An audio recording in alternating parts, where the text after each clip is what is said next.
In today's video, I'm going to teach you how to fix Steam game validating stuck in validating loop. If your Steam game keeps getting stuck in a validating loop and never seems to finish, don't worry. This is a fairly common issue, and in many cases, it's caused by a problem with the Steam library folder, or with Steam's download cache.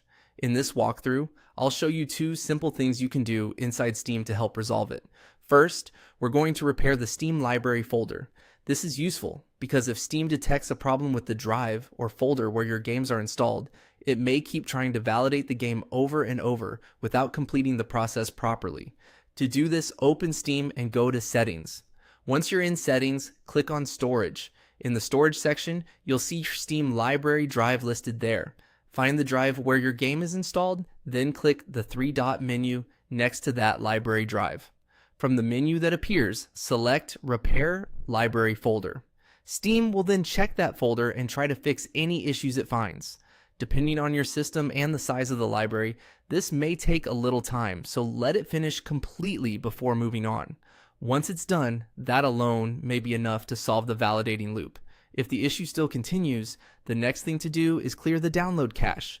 This helps because Steam stores temporary download data, and if that data becomes corrupted or stuck, it can interfere with updates, installs, and validation. Go back to Steam, then open Settings again. This time, click on Downloads. In the Downloads section, look for the option called Clear Download Cache and click it. Steam will ask you to confirm, and after that, you'll be signed out of your account automatically. That's normal, so don't be alarmed. After Steam clears the cache, sign back in and try the game again. Launch Steam normally, let it reconnect, and then check whether the game is still stuck in the validating loop. In many cases, clearing the cache refreshes Steam enough to let the validation complete properly. These are some of the most effective built-in methods for fixing this problem without reinstalling the game right away. Just make sure you complete each action fully and give Steam a moment to process the changes before testing again. Hopefully, one of these methods fixes the issue for you and gets your game back up and running.